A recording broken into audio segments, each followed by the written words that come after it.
Hugasan mo ng mabuti maalis yung lasa. Maalis. Wala na yung bakterya, ano, sayang. Pag ginugasan po ng sobra, matatanggal na yung lasa.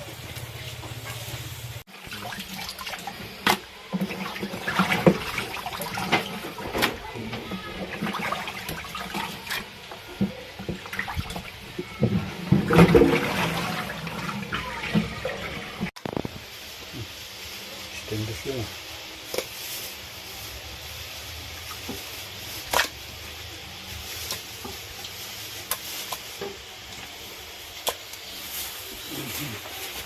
Galing pag may nakita kang stainless dyan para makita na kasama yun sa simplada.